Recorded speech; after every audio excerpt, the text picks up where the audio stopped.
their nephew Ovi Moshe Zichrono Livracha.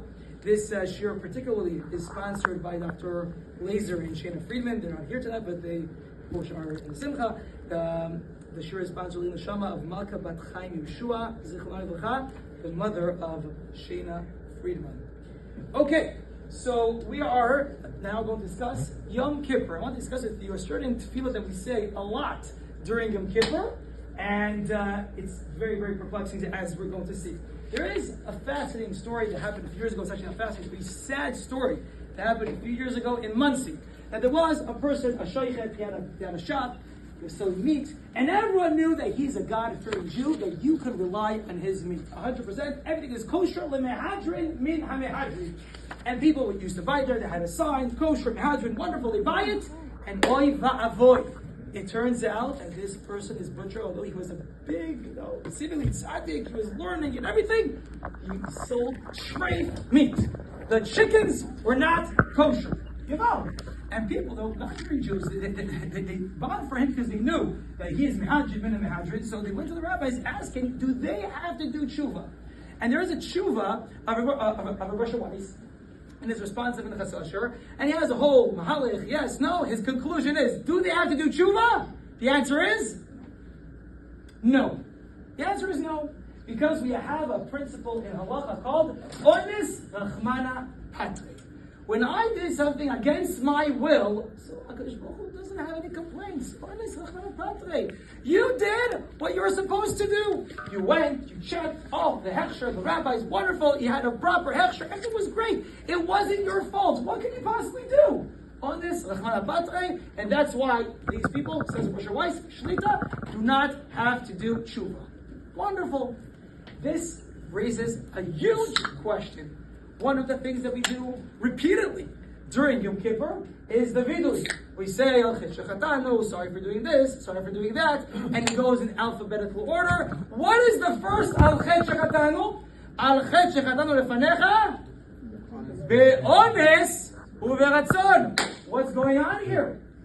What's going on? Ones rachmana patre. When you're doing a vera be'ones, so there's no need to do tshuva, says Rosh Weiss. So why is it that the first video, I'm sorry Hashem for doing a vera be'ones, I was forced to do it. Why are you even asking to do tshuva when it was be'ones, when we have the principle of ones rachmana patri?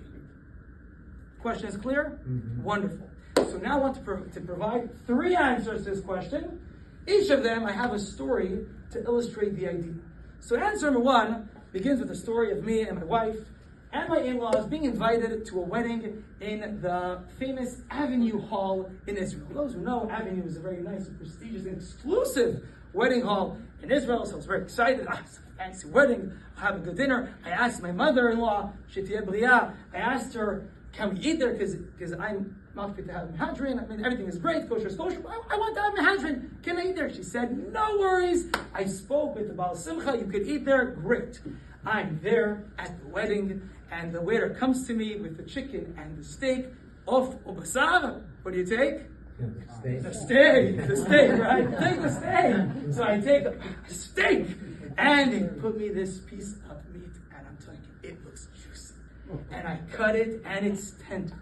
And I take a bite, and it melts in my mouth. Me'ein olam haba. If you're serving steak in heaven, it's that steak. And then I'm enjoying this first bite. I said, and then my father-in-law comes and says to me, what are you doing? What was that? I said, well, steak. Come down. Should I order also for you? He says, no, it's not mehadrin. What are you talking about? Imam Rali, my mother-in-law said, it's okay. No, there is a mehadrin dish for us. Waiter, please give us a mehadrin dish. So he comes and takes this godly-like steak and puts in a aluminum tray this jiggly wiggly UFO called also steak apparently. And I take a bite and take the steak as well, and that's it. That was the end of the wedding for me. So, why am I telling this story? Let's say it was kosher, it's not treif, but let's say it was treif, right? Was it my fault? It wasn't my fault. I asked, the wife of the chief rabbi of Israel, right? I mean, it was supposed to be 100% kosher. But I enjoyed it. I enjoyed this Avera. I'm telling you, that was the best piece of mistake I ever had. And that, says the Kli Chevda, is one of the reasons why we say, Al chet shechatanu lefanecha be'ones u'beratzon. It was against our will. I did my best not to sin, but you know what? I enjoyed it. It was good. And you have many examples in life that things are against our will, quote unquote, but we're really happy with it. Just example, 2 years ago, right? Rosh Hashanah, Tavshin, Pei Dalet, it fell on Shabbos. So when Rosh Hashanah is on Shabbos, what happens?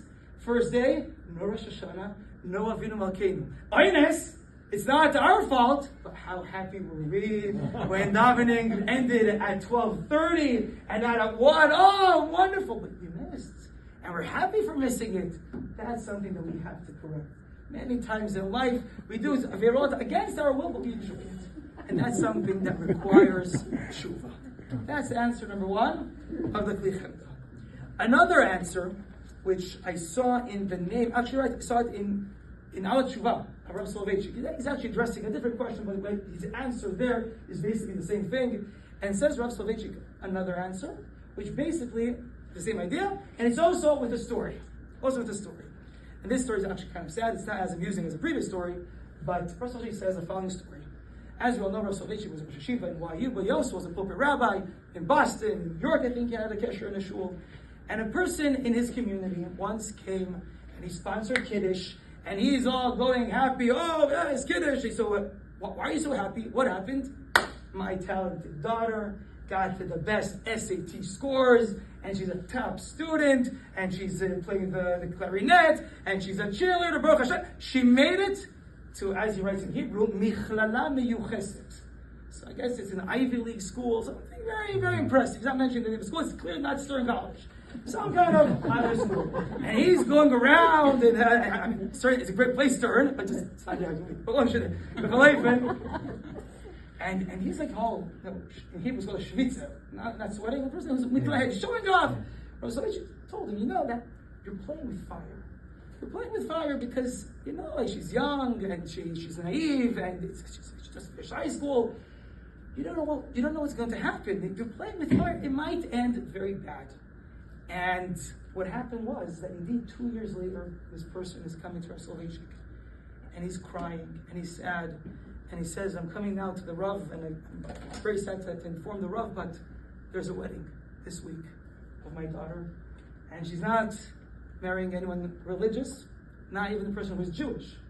She met some very nice guy, a wasp from the Michlala Meyucheset, from this very chashuv university. And that's it. She's going to marry this person, going to marry someone who's no longer Jewish. And says Rav Soloveitchik, he says this person, would he ever in his life want his daughter to marry a non-Jew? Chas v'sholom. He was forced to do so. It was be'oines. He never, ever wanted it in his wildest dreams or nightmares that his daughter will marry someone who's not Jewish. But was he be'oines? Was this really be'oines? Meaning he didn't want this result to happen, but what happened beforehand 2 years earlier? Yes, I'll take the risk. I'll do this, I'll do that. As we say in Hebrew, she's protected, I have a strong foundation. Many times in life we do not very be'oines, but was it really be'oines? I went to sleep very late last night, and that's why I missed Shacharis this morning. Was this really be'oines? Why did you go sleep late last night? You're watching this movie, you're watching this video, you went to see a ball game, whatever it is. Okay, in the beginning it wasn't really an oines. The result wasn't an oines, but beforehand it wasn't a real oines. And these are things that happen in our life all the time. In Israel, I'll give an example from the right-winged community, that it's very chashuv to go to chashuv yeshiva and to go to a chashuv seminary. Why? Shidduchim. Because only if my son will go to this exclusive yeshiva, he's going to find a good shidduch. And only if my daughter goes to this amazing seminary, so people who want to marry But is this the right place for your son or for your daughter? Are they in that madrega? Or maybe the surroundings are good for them? Maybe the atmosphere is good for them? Maybe I'll take the risk. It'll be great, but you have to make sure you're not making this mistake. Because sometimes the result might be the honest, but since the beginning was actually not the honest, So yes, you have to say, Al chet shechatanu lefanecha be'ones u'beratzon. So that's answer number 2 of Rav Soloveitchik. That maybe the result, Avera, the transgression was be'ones, but what led to it was certainly not be'ones. In that case, you have to do tshuva. And now the third answer, which I believe is written in the Maharal, but also, as we said before, every answer comes with a story. And this story takes us to Wasaga Beach. Since I'm here in Canada, so I vacation like a Canadian. Although I'm Israeli, but Israelis, they go around, they walk, they hike. I do what's called bet and gav. Sitting on the beach, on your back, that's it. So there is Wasaga Beach, and there is, a cottage colony of many people from Clanton Park, and they have their shul, and they have their minyanim, rainbow. Anyways, so I'm there. So great, I'm on the beach, wonderful. Mincha Mariv time, they have a shul, they called it Yoldei Hayam, that's how they call the shul. I go to the shul, Yoldei Hayam, wonderful. And there I see another family from Clanton Park. It's another family from Clanton Park. And they're davening, wonderful. Oh, Shalom Aleichem. I say to the family, great seeing you. You also have a cottage in this place? So they say, no, we are from Blue Mountain. We're now vacationing in Blue Mountain.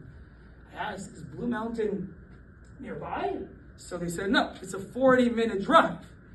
So I told them, now I feel actually very bad because I'm the associate rabbi of their shul. So, that you didn't have to come, right? We learned in Smichas Chaver that if for a minyan, you have to drive 18 minutes. 18 minutes. If it's 19 minutes, you could daven b'yechilus at home. So certainly 40 minutes each direction. You didn't have to come. So why did you come? So they tell me, why did we come? Because we wanted to daven with a minyan. Meaning, it could be that we were patur, we were exempted. It's very nice to be exempted, but we still want to daven with a minyan. We still want to have the spiritual benefit of davening with a minyan. It's very nice that we're patur, but we're missing out on another mincha mariv with a minyan. And it hit me that many times in life, you're right, you're anus. It was against your will. You had all the excuses in the world why not to do this mitzvah. But there is a rule, ones rachmana patre. When you are forced to do an avera, Hashem says, no hard feelings, you're not going to be punished. But there's never ones keman de'avid. That when I was forced not to do mitzvah, it's not as if I did a mitzvah. I have a wonderful excuse every single morning to miss Daf Yomi because I have to do carpools, I have to go here, I have to go there. Hashem says, no hard feelings, no worries. Next week, a bunch of people are going to finish Sedon Nezikim, and I didn't finish. I had all the excuses in the world, but at the end of the day, you're missing out this spiritual benefit, this take progress in Avodas Hashem. You have all the excuses in the world why you cannot be at home at nighttime with your spouse and kids. You have all the excuses in the world. You're busy, and you have to go to board meetings and parlor meetings and whatever it is. You're great, you're right. No hard feelings, but you're missing out. You're missing out. And that is the idea of the Maharal. It's true. Honest, I won't be punished for my sins, but I'm not getting the spiritual benefit when I miss out on a mitzvah when I do it be'ones. And says the Maharal, that's the al chet shechatanu lefanecha be'ones u'beratzon. The word chet means in Hebrew to miss out. When I throw a basketball and I miss, it's called in Hebrew. You miss. I'm missing out. I'm missing out the progress of Hashem. I'm missing out this opportunity to be closer to Kadosh Baruch Hu. That is the that Hashem Levi has so many good reasons and excuses, and I know that they're not upset with me. You won't punish me. I don't want to miss out anymore. I want to make progress in the Avodas Hashem. I want to be a better spouse. I want to be a better parent. I want to be a better Jew. I want to be a better community member. I want to do good things, and I'm missing out for whatever reason. Hashem, please, this coming Yom Kippur, this coming year, write me in the book of life, and everything will be okay. I will be healthy, and I have the parnasa, and I have the peace to do the good things and not miss out anymore, but rather I'll make progress in Avodas Hashem, in Torah, Tefillah, and the Chesed. And all of us, B'ezrat Hashem, be zoichen to K'tiva v'Chatima Tova, and Hashem will take away all these challenges and barriers, and indeed, we will achieve this amazing spiritual benefit.